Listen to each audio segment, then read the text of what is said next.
Part 1. How you became an assassin. Let's be clear.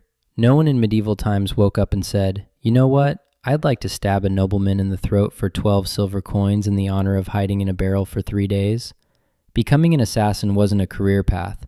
It was the last stop on the life went horribly wrong train. Most medieval assassins weren't mysterious loners trained in mountaintop temples. They were desperate peasants, disgraced soldiers, ex-thieves with decent aim, or people so far off society's radar they could kill a man and still not be noticed in the census. If you were well off, you didn't become an assassin, you hired one. If you had a title, land, or even a goat to your name, you were in management.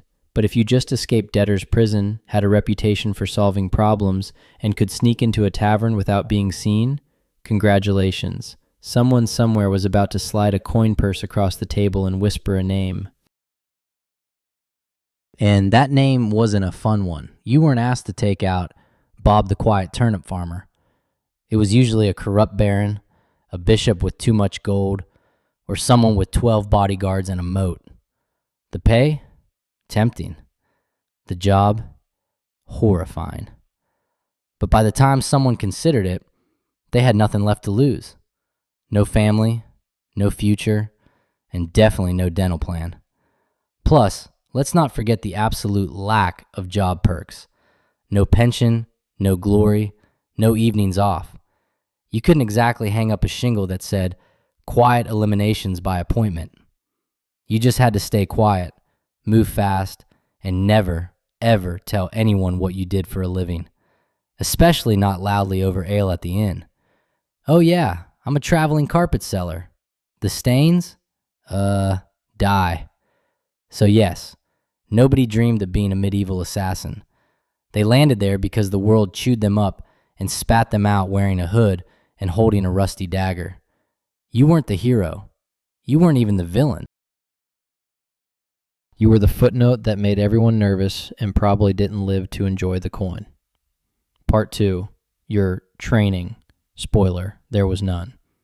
Let's burst the first myth wide open.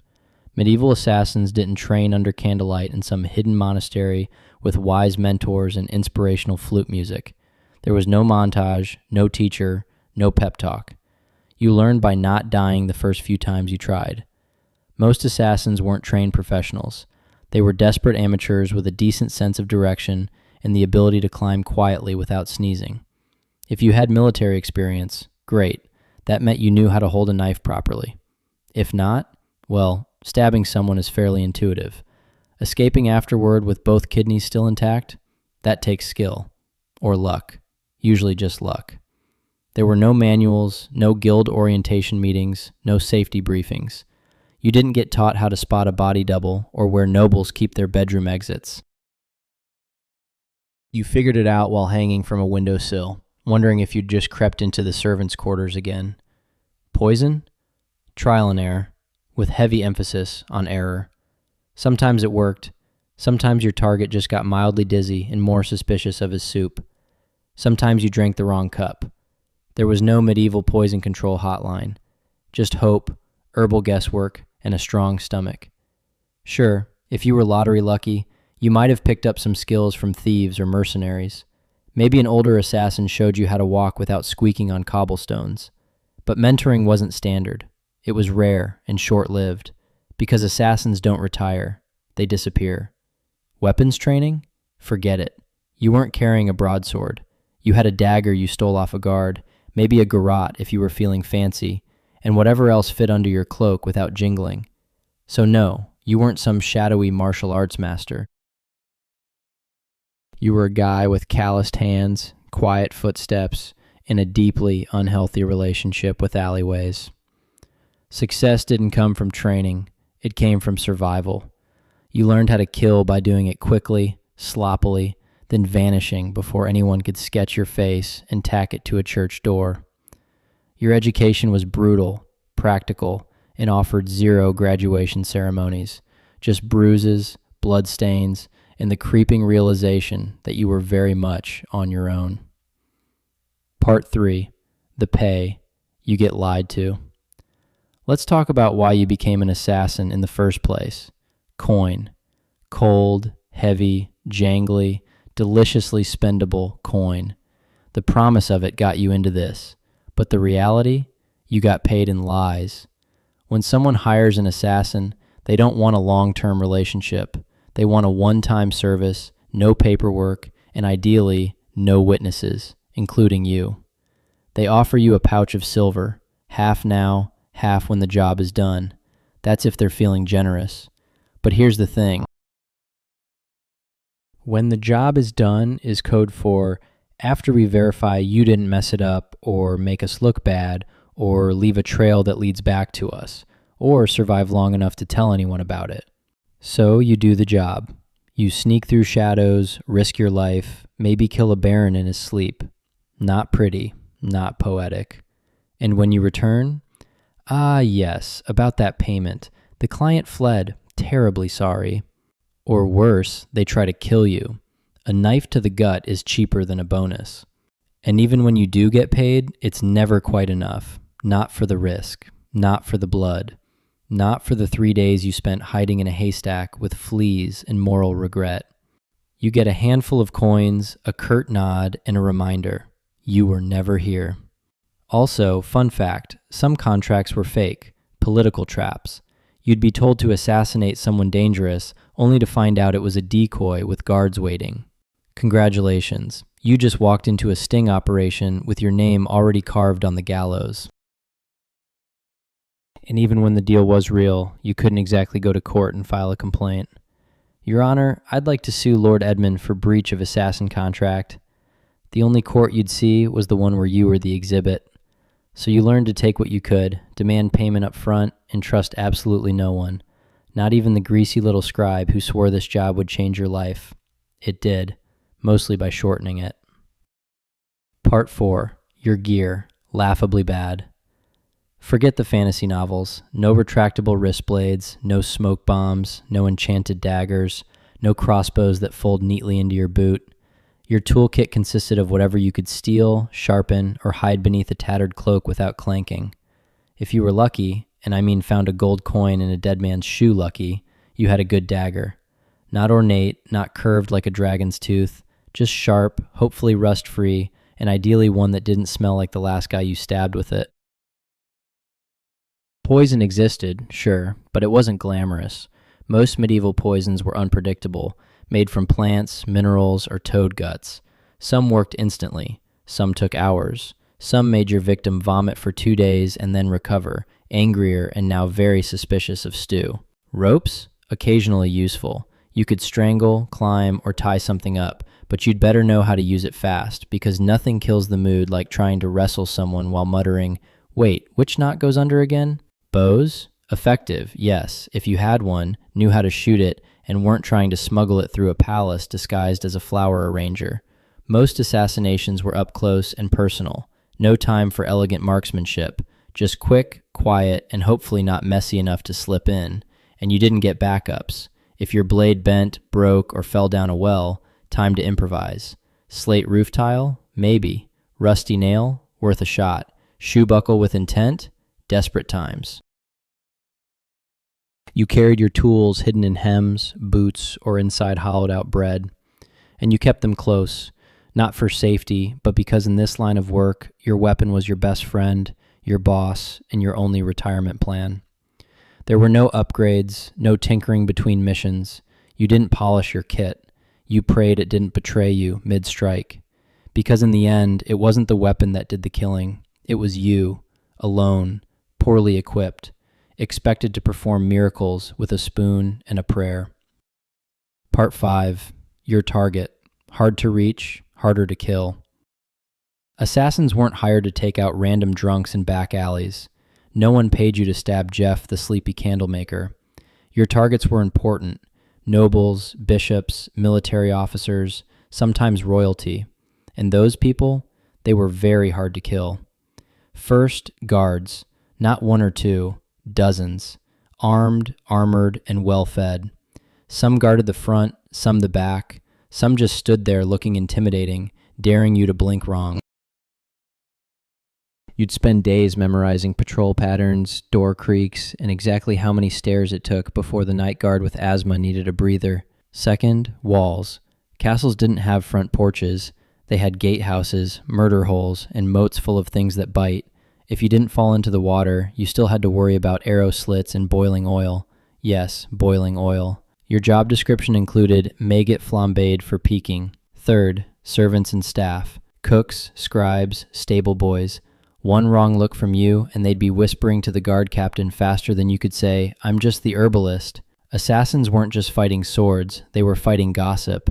And medieval gossip travels at light speed if it means someone gets to keep their head. And finally, your actual target, paranoid, rightfully so. These people were surrounded by backstabbers, relatives with claims to their titles, and 36 people pretending to like them. They didn't eat without a taster, they didn't sleep without 3 locks on the door. Some even slept in decoy beds or rotated rooms like a deadly version of musical chairs. Don't get excited if you hear they're attending a feast. Yes, they'll be drunk, but so will you, and you'll still have to get past the royal guards, 3 dogs, a very alert jester, and 50 witnesses holding tankards. Even getting close to your target could take weeks, posing as a servant, bribing a chambermaid, hiding in barrels, and when the moment finally came, you had one shot, one precise, perfect, non-squeaky, non-bloody, ghost vanish in the night moment. Or you'd become the next public deterrent, swinging from the castle gate with a sign that read, "Nice try." Part 6. Your disguise. You look like a sick goat herder. When you picture a medieval assassin, you probably imagine sleek black robes, leather braces, a mysterious hood billowing in the moonlight. Reality, you look like a sick goat herder with something to hide. Disguises weren't high fashion. You had whatever you could scavenge. Peasant rags, a monk's robe 2 sizes too big, or the remains of a guard uniform that definitely still smelled like its previous owner. The goal was to blend in. But blending in meant looking like everyone else who hadn't bathed in 2 weeks, limped from old injuries, and had a nervous twitch from malnutrition. You didn't look suspicious because of your cloak. You looked suspicious because you kept adjusting your belt to hide a dagger wrapped in cheesecloth. Forget masks, no Guy Fawkes options. Most face coverings just made you look like a leper. Great for avoiding conversation, terrible for entering parties. If anyone asked who you were, you had to think fast. I'm Brother Tobias. I take care of silent prayer and rooftop maintenance. Even if you made it past the guards, noble households weren't full of idiots. Servants noticed unfamiliar faces, especially ones that fumbled chamber pots and couldn't name the cook's cat. You were always one "I've never seen you before" away from being clubbed with a candlestick. And if your disguise worked, congratulations. You now had to stay in character for hours while pretending not to notice all the very stab-worthy people wandering by. Also, wigs didn't exist. If you needed to look older or younger, you were stuck smearing dirt on your face, squinting, and hoping no one got close enough to notice that your beard was glued on with honey. The truth was, your disguise didn't protect you. It gave you maybe 5 minutes of confusion. After that, you had to be gone, invisible, or very, very convincing. And if anyone saw through it, let's just say no one wants to be the assassin caught in the bishop's laundry room, wearing a nun's habit and holding a sword, especially not on a feast day. Part 7. You have no friends, obviously. In medieval times, if you were an assassin, you didn't have a team. No sidekick with a crossbow, no clever alchemist in a secret lair, no handler who gave you coded scrolls and warm encouragement. You had you, a rusty dagger, and crippling trust issues. There were no guilds, at least not any you could actually count on. And if there were whispers of a brotherhood of assassins, it was mostly tavern talk fueled by mead and boredom. You were more likely to meet a ghost than another professional killer who wanted to network. Why the isolation? Because in your business, the fewer people who knew you existed, the longer you lived. Every contact was a risk, every loose tongue a potential noose. Even your client might not know your real name, and if they did, you were already planning your exit. Companionship? Laughable. Friends asked questions, lovers noticed bruises, blood stains, and why you always slept with a blade under the pillow. You couldn't settle down. You couldn't afford to. One mistake, one person recognizing you in a market, and your whole life turned into a sprint for the nearest sewer grate. Even fellow criminals kept their distance. Thieves and smugglers were sociable. You were that guy who makes people disappear. They feared you, or worse, saw you as a walking liability. No one wanted to share stew with someone whose occupation could attract a mob with torches. And don't expect sympathy. You couldn't tell anyone how hard it was to sleep after silently strangling a corrupt bishop. If you talked about your job, people assumed you were either lying or dangerous, and they weren't wrong. So you kept your secrets, your scars, and your weapons to yourself. At inns, you sat in the darkest corner, back to the wall, eyes always scanning the door. You never drank too much. You never stayed more than a night. You didn't say your name unless someone paid you first, and even then, it probably wasn't your real one. Being a medieval assassin meant perfecting the art of vanishing, not just in a crowd, but from every life you never got to have. Part 8. Failure. Painful, public, theatrical. Let's say you took the job, you planned your route, you bribed the right doorman, you disguised yourself as a very convincing chimney sweep, and then you froze. Maybe the target turned around unexpectedly. Maybe they were with their child. Maybe you got the shakes at the worst possible moment and your knife hand trembled like a terrified squirrel. Guess what? You're now dead. Because failure for a medieval assassin wasn't a slap on the wrist or a bad performance review. It was a public, painful, and wildly theatrical death, often involving ropes, fire, wheels, or sharp iron devices with names like the Bone Cracker's Delight. Missing the kill meant blowing the whole operation. Your target lived and immediately told everyone that someone tried to murder them. Suddenly, you weren't a shadow. You were a wanted man with a detailed description and probably a crude sketch tacked to every tavern wall within 30 miles. And those guards you once snuck past? Now they're motivated. Sometimes it wasn't even your target you had to worry about. It was your client. If you failed, you were no longer an asset. You were a liability. Someone who could be tortured, interrogated, or worse, talk. The very people who paid you would be the first to put out a second contract on you. There were no second chances. No, sorry, the blade slipped. I'll try again tomorrow. You had one shot, one moment in time. If you blew it, the best you could hope for was to die quickly before anyone found out who hired you.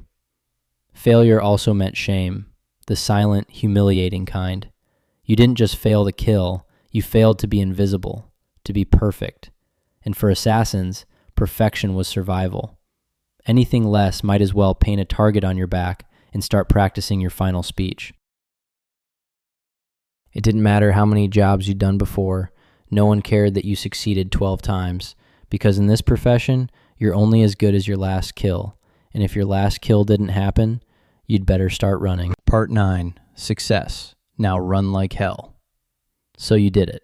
The plan worked. The dagger struck true. No screams, no guards, just a clean drop to the floor and a very important person who now wasn't. Congratulations. Now run for your life.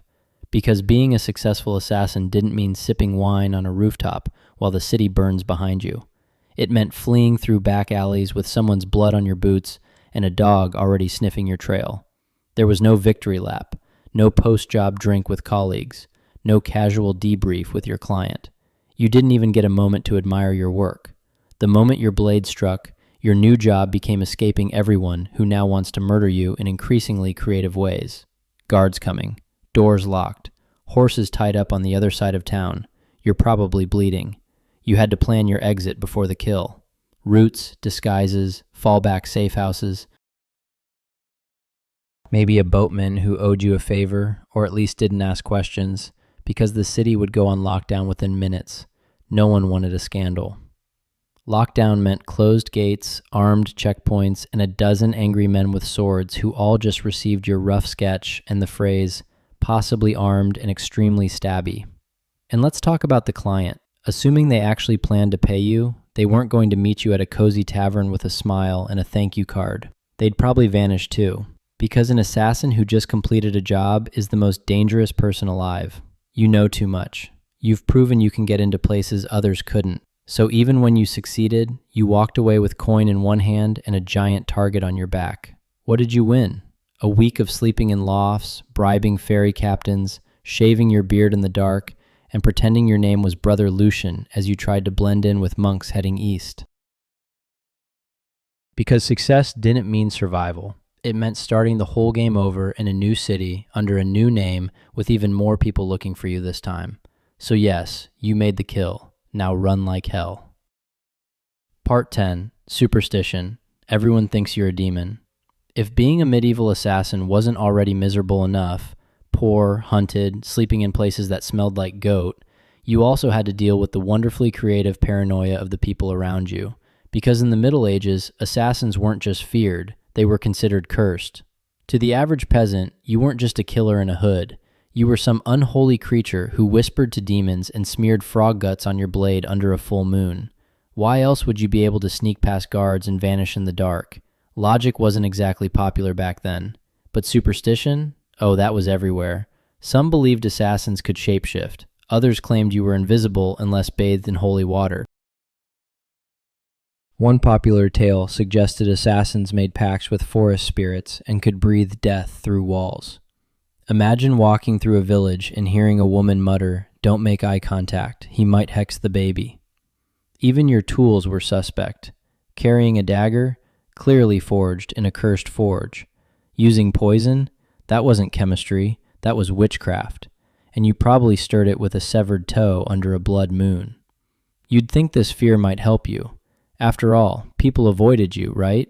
But the reality was worse. Superstitious mobs don't hesitate. They don't ask questions. They throw stones, set fires, and shout things like, "Burn him before he calls lightning." Your reputation made people overreact. The second someone died unexpectedly, illness, accident, choking on a chicken bone, someone would whisper, "Maybe it was a shadow man. Maybe it was him." You could be hunted just for existing in the same village as a suspicious death. That meant you had to keep moving, always. Stay too long and suddenly a priest is ringing a bell while 5 angry farmers hold pitchforks like they've been waiting for this moment their entire lives. And heaven help you if you were caught with anything remotely weird. Dried herbs, strange coins, a foreign accent. That's all it took for someone to shout, "Sorcerer!" and light a torch. In a world that believed monsters wore human faces, being too quiet, too clever, or too fast made you a threat. And in medieval logic, threats had to die quickly, and preferably on fire. Part 11. Poison. It's not elegant, it's a disaster. Ah, poison. The assassin's weapon of elegance. A quiet kill. No mess, no screaming, no steel on bone. Just a sip, a stagger, a sigh, and done. That's the theory. In practice, poisoning someone in the Middle Ages was like trying to win a bar fight with herbal tea and a bad attitude. First off, poisons weren't reliable. You didn't have access to purified cyanide or a neat little pill labeled fast-acting doom. You had plants, mushrooms, minerals, maybe the occasional toad. You had to gather, grind, and pray. And even then, it might just give the target a stomachache and a renewed commitment to his anti-assassin guard team. There was no scientific measurement. You eyeballed it. A pinch too little, the noble just vomits and cancels dinner. A pinch too much, you die from exposure before the first course is served. Also, medieval kitchens were chaotic. You couldn't just waltz in and season the soup with nightshade. You had to bribe or impersonate a cook, sneak in while no one was watching, or, worst of all, try to poison a meal that would go through 3 tasters and a dog. Yes, a dog. If your victim was a noble, they didn't just eat food. They treated it like a military operation. Meals were tasted, blessed, and sniffed by everyone from the steward to the jester. By the time the food hit their plate, it had passed through more security than a royal wedding. Even assuming you did it, slipped in the poison, undetected, and the target actually ate it, the next part was wildly unpredictable. Some poisons took hours, some took days. One minute your mark is laughing at a joke, the next he's clutching his stomach and demanding to see his astrologer. And if they survived, guess who they'd blame? Not the cook, not the taster, you. The quiet man with the herbal knowledge and twitchy eyes. So poisoning wasn't efficient. It was risky, slow, and full of variables, none of them in your favor. And if you were caught, you didn't get a quick death. You got interrogated with tools until you confessed to poisoning everyone from the Duke to the dog. Part 12. No fame. You get erased. You'd think that if you successfully changed the course of history, removed a tyrant, sabotaged a royal bloodline, silenced a political threat, someone would remember your name. Nope, you were an assassin. That meant your name was never meant to be remembered. At best, you were a rumor, some hooded figure, a foreigner with cold eyes, the quiet man who never finished his ale. You might have pulled off the most legendary hit of the century and still ended up as a mysterious death in the official record. In fact, that was the point. Your client didn't want a story. They wanted plausible deniability. The fewer people who knew who did it, the safer they were, and the less likely they were to end up poisoned by their own assassin. So your name was buried the moment the job was done, if you even used a real one. You didn't sign your work. You didn't brag. You didn't keep trophies. You didn't exist outside the moment of the kill. And if someone did know your name, that was a loose end. And in your profession, loose ends had a very short shelf life. Forget honor. There were no medals for silence, no stone monuments for the man who stopped a war with one dagger in the night. If a noble wanted a statue, they commissioned one for themselves. You got a wooden box, an unmarked grave, or, if things went really badly, a head on a spike labeled traitor. Sometimes your name was known only so it could be cursed. You'd become a whispered warning. Don't cross the king. Remember what happened to Lord Ulrich? Yes, and the man who did it? Gone like a ghost. That was your legacy. Not fame, not fear, just absence. You weren't supposed to leave a mark. You were supposed to vanish. And if you stuck around long enough to be known, that was a fatal mistake. Because in the medieval world, heroes got remembered. Assassins got erased. Part 13. Betrayal. Your client wants you dead. So you survived. You got the job done. You even managed to get paid, a miracle in itself. Now all you have to do is lay low, keep your head down, and trust that your client will honor the deal and protect your identity. Right? Wrong. Because in the world of medieval assassination, there was one rule even more sacred than don't get caught. Never trust anyone, especially the person paying you. Your client, be they a noble, a merchant, or a bishop with ambition and very loose morals, didn't hire you out of respect. They hired you because they needed something awful done, and you were the sharpest tool in the shadows. Once the job was complete, you became a liability. You knew too much. You knew who wanted who dead, when, why, and possibly how much they were willing to pay for it. That made you dangerous, not just to their enemies, but to them. So what did they do? They ghosted you, denied they ever met you. Or worse, they sent someone else after you to clean up, to tie off the contract with something sharper than ink. There were even cases where clients double-booked, hiring one assassin to do the job and another to kill the first one immediately after. No refunds, just reduced risk. If you dared try to blackmail a client, threaten to expose them, that was bold, and also your final mistake. Because powerful people in the Middle Ages didn't negotiate with assassins, they crushed them. If your client had a shred of honor, a rare species indeed, you might get paid and left alone. But even then, you'd still have to assume they were watching you from a distance, with someone already sharpening steel and memorizing your walk. You were the secret that couldn't talk, the shadow that couldn't stay. Even success wasn't enough to earn trust, because in their eyes, if you killed once, you could kill again. And no one, not even the person who hired you, wanted to be next. Part 14. Retirement. There is no retirement. Let's say somehow you beat the odds. You survived the kills, the lies, the poisonings, the betrayals. You outlived your enemies, your employers, and probably your own sense of morality. Now what? You retire? Absolutely not. Because in medieval times, assassins didn't get retirement plans. No farewell banquets. No quiet cottages by the sea. No pensions paid in gold coins and grateful whispers. You didn't fade into a peaceful life. You vanished. Or you died. Often both. The problem was simple. You were never safe. Even if you walked away from the job, your past didn't. You had too many secrets in your head, too many names in your memory, and too much blood on your hands. People didn't want you retired. They wanted you forgotten, which usually meant buried. And even if no one came after you, and that's a big if, you had to live with the constant fear that someone might. that a new assassin, young and eager to prove himself, had just received a contract for a shadowy figure who used to be someone dangerous. So you changed your name again. You moved to a village where no one asked questions. You faked a limp, sold herbs, pretended you once worked as a guard. But even then, you didn't sleep well. You avoided crowds. You always sat facing the door. You kept your dagger under the floorboard next to the pouch of coins you never touched, because it still smelled like the man you earned it from. You couldn't trust yourself either. Years of silent killings and quick escapes did something to your brain. Every knock on the door made you flinch. Every stranger on the road might recognize you. You stopped dreaming, because dreaming was dangerous. You couldn't love. You couldn't relax. You couldn't laugh too loud. You lived like a ghost, pretending to be a man.